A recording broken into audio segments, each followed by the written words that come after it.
Hello guys, today we discuss about the Call of the Wild movie. Okay, let's start. The story follows Buck, a mix of Saint Bernard and Scotch Collie, throughout his journey as a sled dog. Buck's story begins at the house of Judge Miller in Santa Clara, California. Here, Buck is a beloved domesticated pet, living comfortably. However, after gold is discovered in the Yukon territory of Canada, Buck is stolen by one of Miller's gardeners as the demand for sled dogs increases. The gardener sells Buck to dog traders and makes a profit, and Buck is soon shipped north, abused and beaten as he goes.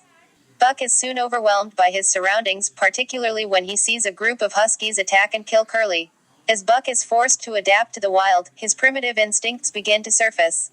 It is during this time that he makes an enemy of the lead sled dog, Spitz.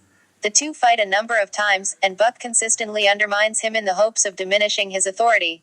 After a final, decisive battle, Buck kills Spitz and appoints himself as the new lead dog, something he convinces his owners to go along with through his sheer stubbornness. With Buck as lead dog, the team begins making trips in record time.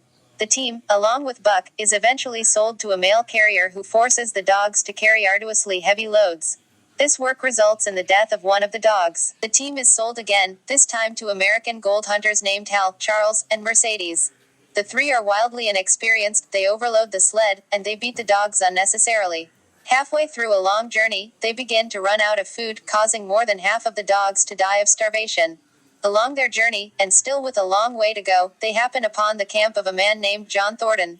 Thornton warns them that the ice they are about to cross is thinning and that it is not safe to cross. The Americans disregard him and attempt to leave. The other dogs obey, but Buck refuses to move onto the ice.